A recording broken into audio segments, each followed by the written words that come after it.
Vamos lá, então, falar de um assunto agora que sempre desperta muita polêmica no programa. Paulinha, o Google e o Twitter se manifestaram sobre as ordens do ministro do STF, Alexandre de Moraes, para retirada de bolsonaristas dessas plataformas. Qual foi a posição das empresas? Vamos relembrar um pouco, né? A gente teve um inquérito aberto a pedido da Procuradoria-Geral da República para investigar apoiadores do presidente Jair Bolsonaro. Entre eles, na época, ali, o Sérgio Reis. Era aquela história do 7 de setembro. Então, ali, o que aconteceu? O Alexandre de Moraes deu ordem para retirada de perfis bolsonaristas do ar, né? De várias redes sociais. Então, ali, YouTube, que é do Google, Twitter. E isso foi cumprido por essas redes. Só que agora o que acontece é que eles responderam a essas ordens, eles fizeram ponderações em relação a esse pedido do Alexandre de Moraes. Então, vamos conferir, por exemplo, o que disse o Twitter. O Twitter cita o Marco Civil e argumenta que seria necessário que a ordem do Moraes indicasse de forma clara e específica qual é o conteúdo ilícito veiculado pelo perfil, em vez de pedir esse bloqueio global da página, né? Então, por exemplo, a gente tem aqui a página do deputado Ottoni de Paula, que está retirada, está fora do ar no Twitter, inclusive avisando que foi por uma medida judicial. Então, o que eles entendem? Que a falta desse apontamento específico caracterizaria para eles uma desproporcionalidade, né, na questão do bloqueio integral e que poderia configurar também uma censura prévia.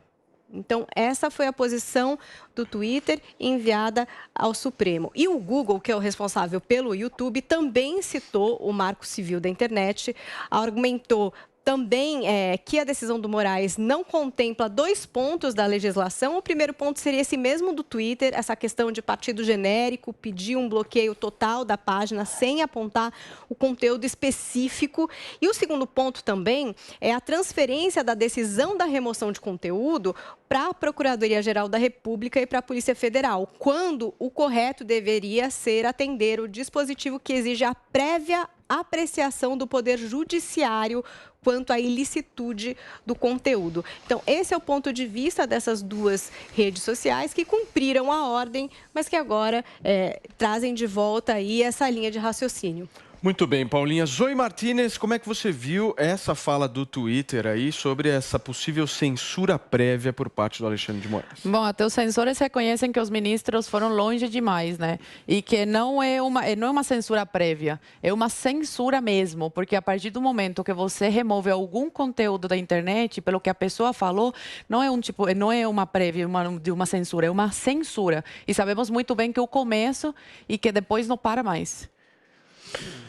Joel Pinheiro da Fonseca, você sempre foi bastante defensor, por muitas vezes, dessas medidas, né? Do Alexandre de Moraes, enfim. Como é que você vê esse posicionamento do Twitter?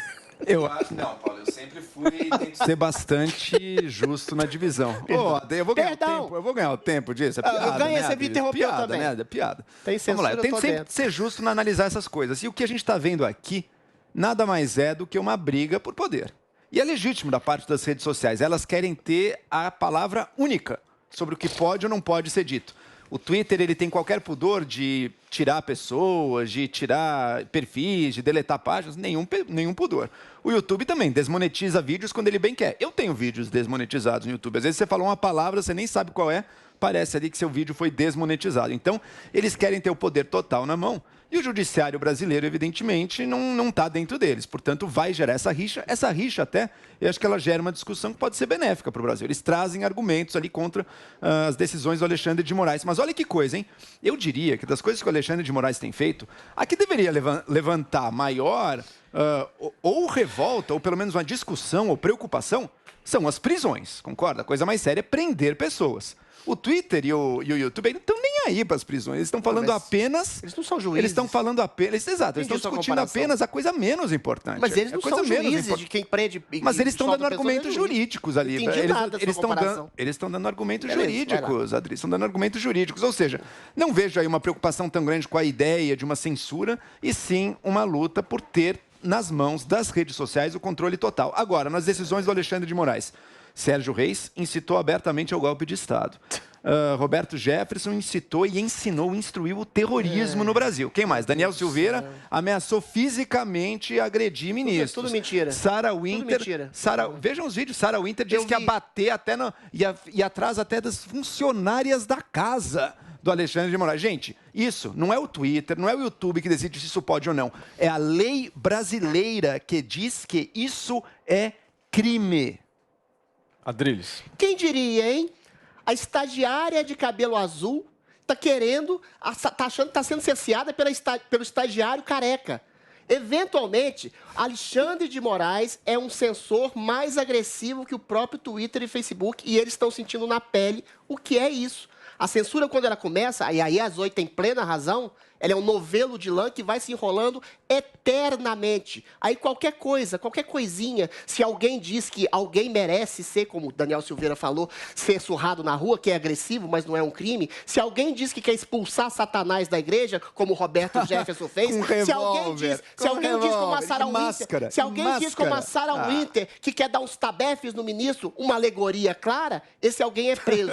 A prisão é muito mais severa e muito mais grave. A prisão arbitrária, sem o devido... Deixa eu falar, por favor. A prisão sem o devido processo legal, eventualmente, é muito mais grave do que a censura de um post no Twitter. Ontem, a gente comentou aqui, o Zé de Abreu retweetando um cara falando que queria surrar uma mulher. Queria bater nela até a morte ou coisa do tipo. Eventualmente, o que aconteceu? Nada. Porque a censura se instalou no Brasil de maneira ideológica. Não importa o que você fala, mas quem fala e sobre quem você fala. Se você fala bem do Bolsonaro, se você contesta, eventualmente, medidas sanitárias que são completamente incompetentes, eventualmente você vai ser banido, censurado, calado ou preso. O Facebook e o Twitter dão um bom condimento a esse assunto, mas eles começam mal, não só no Brasil, como no mundo. Volto a dizer, o líder talibã está querendo falar na ONU.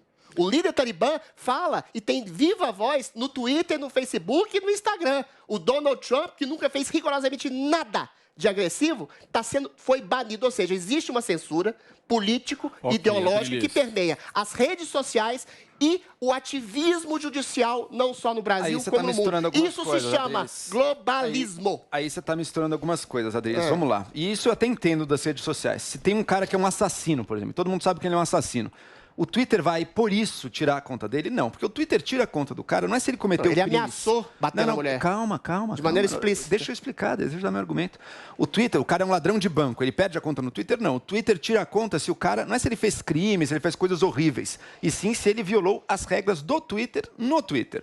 Então, nesse sentido, eu até entendo que a rede social tem, olha, pessoas terríveis, às vezes têm seu perfil mantido, mas elas não violaram as regras do Twitter. Quando elas violarem, se violarem, elas vão ser tiradas. Eu entendo o ponto que o Alexandre de Moraes está estabelecendo uma ingerência sobre a pessoa física de alguém que ele acha que é criminoso, que às vezes não pode falar nada. Mas a questão é essa. O Alexandre de Moraes pula todas as prerrogativas e poderes e ninguém faz nada. É preciso uma rede social que também censura pela voz ativa, incisiva, que ela considera criminosa ou ideologicamente equivocada. Foi preciso um censor estabelecer o grau de perseguição política, o grau de perseguição moral, ideológica que é feita pelo Supremo Tribunal Federal. É censor brigando com censor.